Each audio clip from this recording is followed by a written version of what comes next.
Bonsoir chers frères et sœurs. Aujourd'hui, nous allons méditer la mort et les événements mystérieux qui sont déroulés lors de l'inhumation de notre sœur Grâce, de notre fille Grâce, à Yopougon. Alors, de quoi s'agit-il? Sur les réseaux sociaux, nous avons tous appris qu'une jeune fille a été percutée par des jeunes qui ont fui, qui ont pris la clé des champs. Et voilà le jour de son inhumation, Grâce a tenu à désigner les auteurs de sa mort avant de se laisser inhumer. Elle s'est opposée, elle a bloqué le corbillard, elle a empêché le corbillard d'avancer, afin de désigner les coupables, les auteurs de sa mort. Et c'est après avoir désigné les auteurs de sa mort qu'elle a accepté d'être inhumée. Alors je vous laisse cette jeune génération, cette jeune dame, vous raconter si bien cette histoire. Alors, cette histoire n'est pas inventée. Elle est documentée, il y a des faits. Et je vais vous montrer les faits. Regardez comment Grâce, qui est couchée dans le cercueil, dans le corbillard, prend possession d'une dame et Grâce s'oppose à travers cette dame à son inhumation, pendant qu'elle-même, elle bloque le véhicule. Donc, elle agit sous deux angles. Pendant que, par une force mystérieuse, elle bloque le véhicule, elle entre dans le corps d'une dame pour exprimer sa colère, pour dire ce qu'elle a enduré sur cette terre, ce qu'elle a subi, et pour identifier les auteurs de sa mort. Alors regardez, écoutez ce récit, ce beau récit. Triste, certes, mais bien raconté. Cette histoire se passe à Abidjan, à Yopougon. Il y avait une jeune fille qu'on va appeler Grâce. Grâce avait 23 ans. Elle travaillait dans une boutique et suivait des cours à côté. Un soir, après le travail, elle prend la route pour rentrer chez elle. Elle n'arrivera jamais à la maison. Sur une voie du quartier, une voiture la percute. Le choc est violent. Des riverains sortent immédiatement. Certains appellent les secours. Mais la voiture, elle ne s'arrête même pas. Elle ralentit quelques secondes, puis repart. À l'intérieur, plusieurs jeunes hommes. Plus tard, des témoins diront qu'ils roulaient vite, beaucoup trop vite. Mais personne n'arrive à relever correctement la plaque. Grâce est transportée à l'hôpital. Elle ne survit pas. Pour sa famille, le pire commence. Parce qu'en plus de perdre leur fille, ils ne savent même pas qui l'a tuée. La police pose des questions. Les gens du quartier donnent ce qu'ils ont vu, mais rien de suffisamment précis. Pas de conducteur, pas de véhicule retrouvé, pas d'aveu. Les jours passent, puis arrive celui de l'enterrement. Ce matin-là, la cour familiale est pleine. Les femmes pleurent, les hommes accueillent les proches, la musique funéraire joue. Le cercueil est installé dans le corbillard. Et après les cérémonies, le cortège prend la route vers le cimetière. Tout se passe normalement jusqu'au moment où ils arrivent exactement à l'endroit où Grâce a eu son accident. Le corbillard s'arrête. Le chauffeur essaie de redémarrer. Rien. Il tourne la clé. Encore. Le moteur démarre, mais la voiture refuse d'avancer. Les gens pensent à une panne. Certains hommes descendent pour regarder. Et c'est là qu'une femme dans la foule pousse un cri. Un cri tellement fort que tout le monde se retourne. On va l'appeler Maman Clarisse. Elle connaissait à peine Grâce. Ce n'était ni sa tante, ni sa sœur, ni même une proche de la famille. Pourtant, Maman Clarisse tombe au sol. Elle se relève, elle pleure, elle crie. Elle commence à danser au milieu de la route. Ses mouvements sont brusques, ses pieds frappent le sol. Elle tourne autour du corbillard. Les gens essaient de la retenir. Impossible. Elle repousse tout le monde. Puis elle crie « Je ne pars pas !» Silence. La mère de Grâce, qui était déjà en larmes, lève la tête. Maman Clarisse frappe encore le sol. « Je ne pars pas tant que vous ne les avez pas vus !» À ce moment-là, tout le monde est aux aguets. Sa voix a quelque chose qu'on ne peut pas expliquer. Elle est comme surnaturelle. Elle appelle la mère de Grâce par le petit surnom que sa fille utilisait à la maison. Un surnom que presque personne ne connaissait. La famille commence à paniquer. Certains disent « c'est Grâce ». D'autres demandent compris. Mais maman Clarisse ne veut entendre personne. Elle marche, Puis elle fait signe au corbillard de la suivre. Le chauffeur essaie encore. Cette fois, le véhicule avance. Alors, le cortège change complètement de direction. Plus personne ne sait où on va. Devant, maman Clarisse marche pieds nus. Derrière elle, le corbillard, puis la famille, puis les voisins, et derrière, des dizaines de curieux qui commencent à suivre. La musique continue de jouer. À chaque carrefour, maman Clarisse s'arrête. Elle regarde, elle tourne et elle repart, comme si quelqu'un lui montrait le chemin. Le cortège traverse plusieurs rues du quartier. À un moment, elle commence même à courir. La foule court derrière. Elle arrive finalement devant un immeuble. Elle s'arrête. Elle regarde vers le deuxième étage. Puis elle pousse un cri. « Descendez !» Personne ne comprend. Elle répète. « Vous étiez tous dans la voiture. Je dis descendez !» Là-haut, un rideau bouge. Un jeune homme regarde rapidement par la fenêtre. Quand il voit le cortège, il disparaît directement. La foule commence à parler. Quelqu'un du quartier reconnaît l'appartement. Plusieurs garçons y vivent ensemble. Des jeunes hommes connus pour sortir souvent, boire et surtout rentrer tard. Maman Clarisse se met à frapper le portail. Elle crie les détails de l'accident, la couleur de la voiture, le nombre de personnes à l'intérieur. Elle dit même qu'après le choc, l'un d'eux aurait crié au conducteur de ne surtout pas s'arrêter. À l'intérieur de l'immeuble, ça commence à bouger. Les garçons refusent d'abord de descendre, mais la foule est devenue énorme. La famille de Grace est là, les voisins sont là. Le corbillard avec son cercueil est garé juste devant leur immeuble. Quelqu'un finit par appeler la police. Quand les agents arrivent, ils font sortir les jeunes hommes. Ils sont 4. L'un d'eux tremble déjà. La mère de Grace les regarde. Elle ne dit rien. Maman Clarisse, elle fixe un seul garçon. Puis elle pointe son doigt vers lui. « C'est toi qui conduisais !» Les garçons nient. Elle avance vers un deuxième. « Et toi, tu as dit de partir !» Lui aussi il nie. Mais un troisième craque et commence à pleurer. Il dit « On avait bu !» Silence dans toute la rue. Le conducteur baisse la tête. Petit à petit, tout sort. Cette nuit-là, ils revenaient d'une soirée. Ils avaient consommé de l'alcool. Le conducteur roulait vite. Ils ont vu Grace, mais beaucoup trop tard. Après le choc, ils ont paniqué. Quelqu'un a proposé de descendre. Un autre a crié « Non, roule !»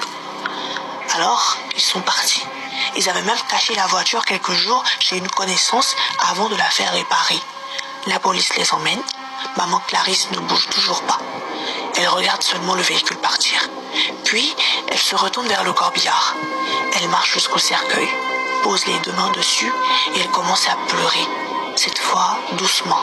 Elle se met à danser, quelques petits pas. Les femmes de la famille commencent à chanter. Les musiciens reprennent. Maman Clarisse tourne une dernière fois autour du corbillard. Puis, elle s'arrête net. Son corps devient mou. Les femmes la rattrapent avant qu'elle tombe. Quand elle reprend ses esprits quelques minutes plus tard, elle demande « Pourquoi tout le monde me regarde comme ça ?» Elle ne se rappelle de rien. Rien du trajet, rien de l'immeuble, rien des garçons. Le cortège reprend ensuite la route du cimetière et cette fois, le corbillard ne s'arrête plus. Cette histoire se passe à Abidjan, à Yopougon. Certains ont toujours des doutes quand ils sont face à ces événements en Afrique. Parce qu'ils trouvent par exemple que c'est le démon. Ce n'est pas le démon. Qu'est-ce qui s'est passé là? Il s'est passé quelque chose de miraculeux, mais expliqué aussi scientifiquement par la thanatologie. Pourquoi? Parce que cette jeune fille va prendre possession de cette dame et aller indiquer l'appartement. Comment elle a connu, comment elle a su que ces gens vivaient dans ce lieu? Parce que la thanatologie nous dit, la science des gens qui meurent sur le plan clinique, nous dit, quand l'âme sort du corps, il voit tout ce qui se passe. Donc, au moment où elle a été percutée, et elle est sortie de son corps, elle a vu les jeunes qui sont dans la voiture. Elle les a entendus parler pendant que son corps était étendu. Elle les a entendus parler. Elle a identifié tous. Elle les a suivis jusque dans leur maison. Voyez, elle les a suivis jusque dans leur maison. Je vous montre, je vous laisse regarder la scène, les faits. Usiniachenjea moyo wako, nimekuja na heshima tele. Wow, sisi ninapenda ulivyo.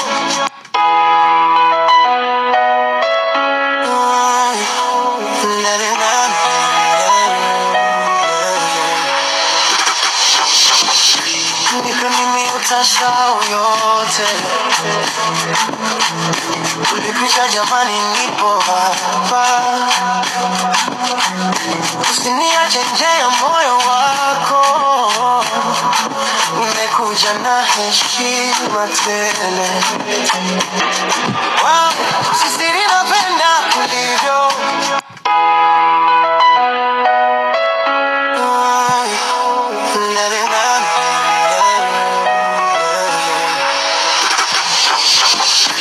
Nipe mimi utasahau yote. Ulipisha jamani, nipo hapa. Usiniache nje ya moyo wako, nimekuja na heshima tele. Wow, sisi ninapenda ulivyo.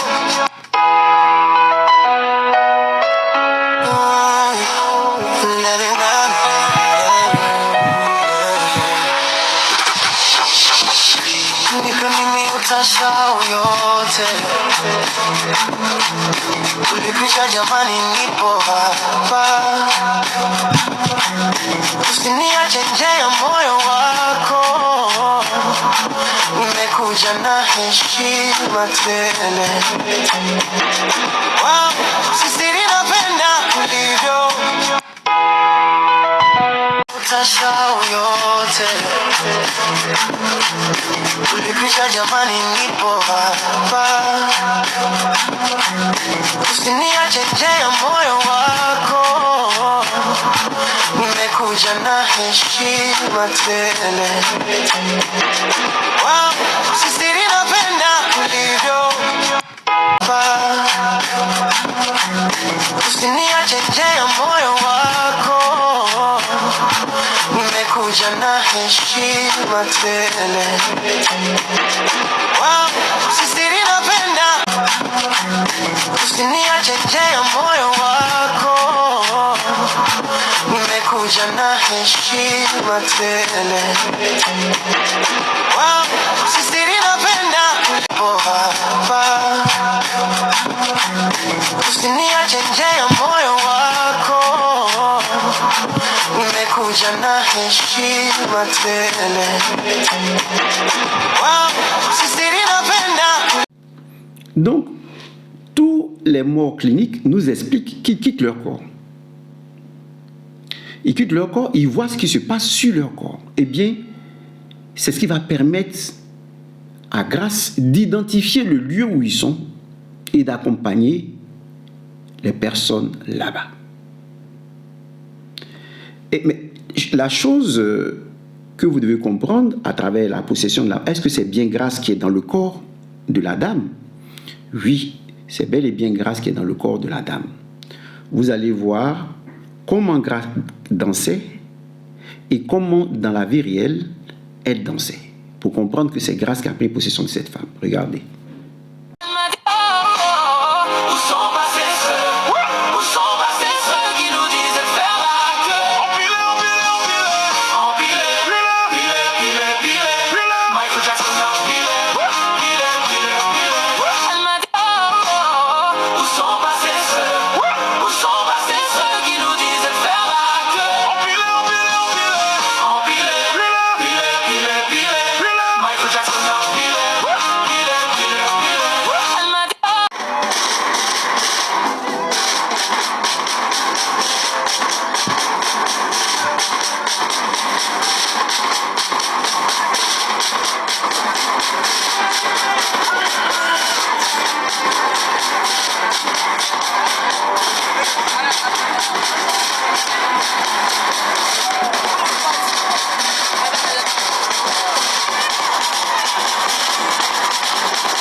L'autre élément qui doit vous montrer que c'est Grace, c'est que Grace, dans la vie réelle, était une personne joyeuse. Et sa joie explique sa douleur au moment de sa mort, sa tristesse. Elle se tapait la poitrine. On a tué l'espérance, c'est-à-dire le projet qu'elle avait. Elle étudiait et elle travaillait dans une boutique. Donc elle se frappe la poitrine de douleur. Quelqu'un qui avait des projets, qui est fauché pendant qu'elle retourne à la maison. Regardez la douleur qu'elle exprime. Dis-moi si tu respires. Si tu avais la possibilité de ramener quelqu'un à la vie, tu choisirais qui?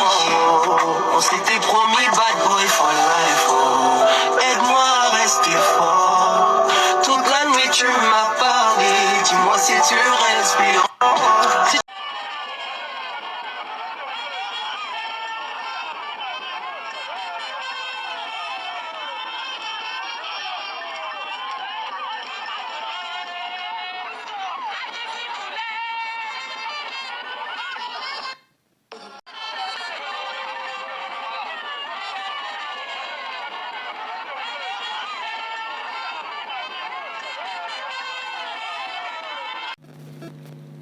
Donc, elle montre les auteurs de sa mort, parce qu'ils sont tous auteurs de sa mort, parce qu'il y a un qui dit au chauffeur, continue, bouge. S'il s'était arrêté, ils auraient pu la sauver. Ils pouvaient l'envoyer à l'hôpital, la sauver. Non, ils ne se sont pas arrêtés. Donc, ils sont tous auteurs de sa mort. Donc, elle va les identifier. Alors, ce qu'il faut se poser comme question, c'est que lorsqu'elle est morte, elle a été mise à la morgue. Et pendant ce temps, son âme errait. Voilà, parce que les morts cliniques, ils meurent pour quelques minutes, qu'ils considèrent comme une éternité. Mais elle est conservée à la morgue. C'est le jour de sa mort qu'elle vient prendre possession de la femme pour lui indiquer les auteurs de sa mort. Pourquoi? Parce qu'elle était vraiment fâchée. Et c'est ce qui va nous permettre d'entrer dans la spiritualité maintenant à Tchon. Je vous ai dit, sinon la spiritualité africaine, la spiritualité des Hébreux, la spiritualité à Tchon. Je vous ai dit dans mes vidéos passées que lorsqu'on meurt, on est jugé en fonction des critères de notre vie. L'ambulancier Bill, lorsqu'il est mort, celui qui l'a accompagné pour voir sa vie sur terre, c'était son frère, qui est mort du cancer de foie. Et c'est lui qui l'a appelé pour dire, Bill, viens. Et après, ils sont allés voir sa vie. Et il s'est repenti de tout le mal qu'il avait fait sur cette terre. Donc, repentance conduit à la miséricorde. Lorsque nous avons vu la dame qui avait en face d'elle la Vierge Marie et autres, c'est que c'était une catholique. Et c'est avec eux qu'elle priait ici. Maintenant, lorsque nous considérons la vie de Grace, Grace est une fille hébraïenne qui appartient à une génération. Et donc, qui a baigné dans la culture africaine, dans la spiritualité africaine. Et qui elle va rencontrer tout juste après sa mort, elle va rencontrer ses ancêtres. Oui, elle va rencontrer ses ancêtres. Et c'est là que vous devez comprendre la vraie spiritualité des Noirs. Hier, je vous ai dit, à travers les études de Cheikh Anta Diop, que les premiers hommes étaient des Noirs. Tous des Noirs. Mais ce que vous devez comprendre, c'est que les premiers hommes ont vécu l'époque de Noé. Et qui étaient sur terre à l'époque de Noé? C'était les fils de Dieu. Donc les dieux qui communiquaient avec nous et qui sont unis aux filles des hommes pour faire des enfants. Donc ce qui veut dire que la plupart de nos ancêtres sont des métis nés de l'union entre les fils de Dieu et les filles des hommes. La plupart. Vous voyez? Parce que le monde était rempli de ces héros des temps passés. Alors, c'est là que vous allez comprendre ce qui se passe dans la spiritualité africaine. Lorsque le déluge est arrivé, nos parents, qui avaient des pouvoirs surnaturels reçus de leur père, des fils de Dieu, se sont, disons, métamorphosés. Le poro ne mange pas le crocodile, par exemple, parce que leur ancêtre, avant le déluge, s'est transformé en crocodile pour échapper à la mort. Mais les enfants qui lui sont nés, les enfants qui vont naître après de la femme, ce sont leurs descendants. Et comme ils vivent des milliers d'années, ils sont auprès de leurs descendants et leur enseignent des choses antiques. Voilà pourquoi en Afrique, nous avons la notion de la réincarnation. La réincarnation, en réalité, ce sont nos ancêtres qui nous accompagnent durant toute notre vie. Donc, qui accompagnaient grâce, qui est en contact avec eux à travers les fêtes de génération, parce qu'elle appartient à une génération. C'est une coutume qui est née bien avant le christianisme, bien avant l'arrivée de l'islam. Donc, ce que l'Église catholique fait, en disant la communion des saints, nous aussi nous avons la communion des saints. C'est-à-dire, nos ancêtres nous accompagnent, parce qu'ils vivent des milliers d'années. Vous vous souvenez du pasteur C.C. Seko qui disait que dans l'eau, il y a un autre monde, et lui, il a été éduqué là-bas. Eh bien, nos ancêtres qui sont métamorphosés pour échapper au déluge, vivent dans l'eau. D'autres vivent dans les forêts. D'autres vivent dans les montagnes. Vous voyez? Et se sont métamorphosés en des animaux pour échapper au déluge. Mais ils nous accompagnent. Même si les êtres de chair sont morts, ils savent que la descendance de Noé, de Sem, Cham et Japheth, ce sont leurs enfants qui continuent d'accompagner. Vous voyez? Parce que le patrimoine génétique était en Noé, était en Sem. Puisqu'il y a eu des croisements, eh bien, ceux-là continuent de nous accompagner. Et ils sont en général maîtres des territoires, des territoires de la terre. La terre est divisée, un peu comme le pasteur C.C. Seko vous disait. Mon père a traversé, il est arrivé à un endroit, on lui a demandé ses documents. Sur le plan mystique, on lui demande des documents. Parce que quand ils sont métamorphosés, ils sont propriétaires des terres. Les terres étaient divisées, même si la chair est morte, mais ils savent que ici, c'est notre zone. Ici, c'est notre monde. Le monde des eaux, ils y sont. Dans le monde de la forêt, ils y sont. Vous voyez? Donc, puisque nos parents, les premiers étaient des Noirs, nous étions en contact. Nous sommes descendants de ces derniers-là, qu'on le veuille ou non. Et vous voyez qu'ils apparaissent le jour où Moïse est en train de prendre possession de la terre promise.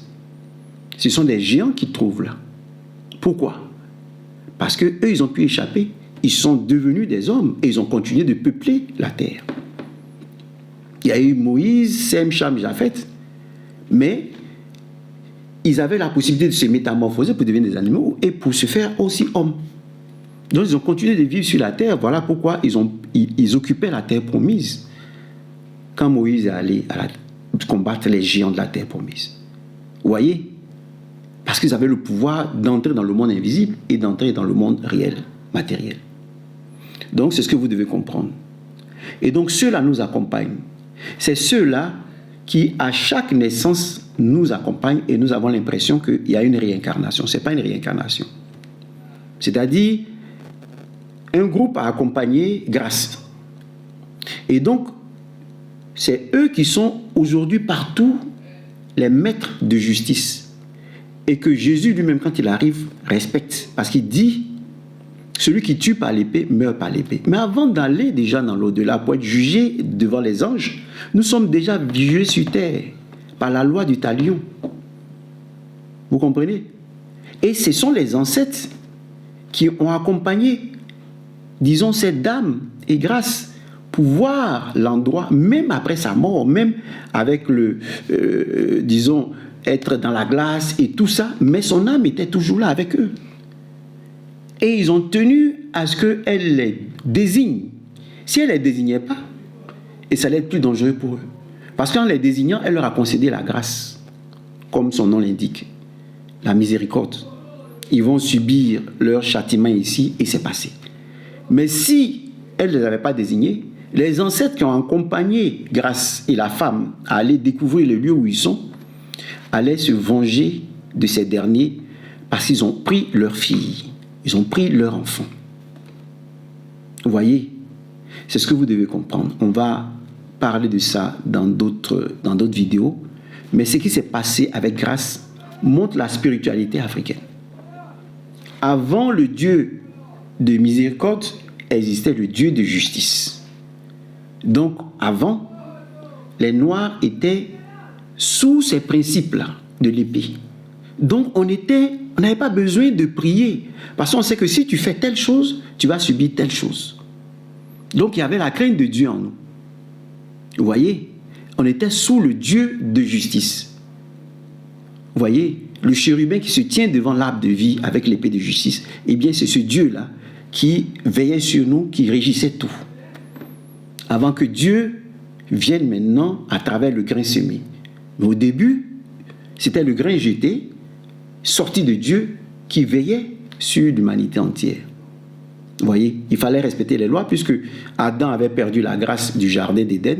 Donc, on était tous soumis à la loi, à la Mahat. Et l'Égypte antique a vécu sous cela durant des millénaires. Et nos ancêtres, qui sont fils nés des fils de Dieu et des femmes, vivent des siècles. Donc, ils nous accompagnent durant des siècles. Donc, ce que nous devons faire, nous ne devons pas nous couper d'eux. Lorsqu'on fait les libations, on invoque le sang du Christ. Padre Pio lui-même, le saint Padre Pio, quand il prie, il dit « Père Tout-Puissant, le sang de Jésus, je le répands sur mes ancêtres, pour sanctifier mes ancêtres. » Ainsi, il bénéficie de la protection de tous ceux qui sont de l'autre côté, de l'au-delà. Mais vous pouvez invoquer le sang de vos ancêtres sur les fils, vos ancêtres qui sont dans les arbres, qui sont dans les forêts, parce qu'ils ne sont pas coupables de cette union. Donc Dieu peut leur concéder la grâce. On peut même les baptiser. On peut les sauver. Vous voyez? Parce qu'ils dépendent de notre disponibilité intérieure. Si nous sommes bons, nous sommes accompagnés par des ancêtres bons. Si nous sommes mauvais, nous sommes accompagnés par des ancêtres mauvais.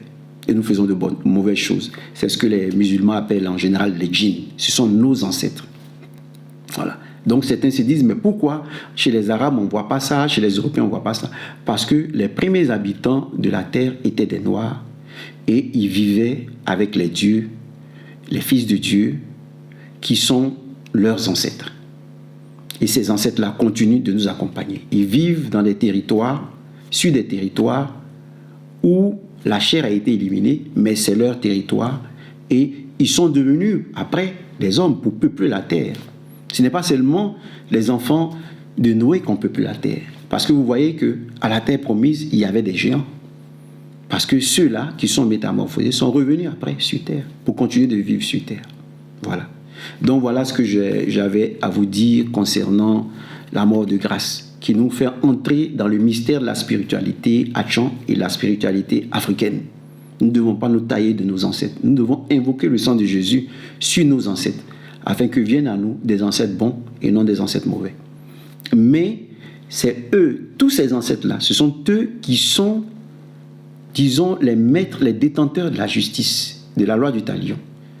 Si tu tues par l'épée, tu meurs par l'épée. Si Grâce ne les avait pas désignés, ils auraient mal fini. Ou leurs enfants, ça veut dire un jour ils sont là et puis on vient annoncer la mort de leur enfant. Parce que eux, quand ils étaient grands, ils ont éliminé la fille de quelqu'un. Vous voyez? Donc ils allaient subir ça eux-mêmes. Voilà pourquoi on dit Dieu nous maudit sur plusieurs générations. Le péché que tes pères ont fait, eh bien retombe sur toi. Vous voyez? Parce que ces ancêtres-là demandent vengeance. Même si elle ne les indiquait pas, eux, ils allaient continuer de les suivre, de les traquer et de leur faire subir des choses atroces comme ils l'ont fait à leurs filles. Voilà ce que j'avais à dire sur cet événement. Merci et à la prochaine vidéo.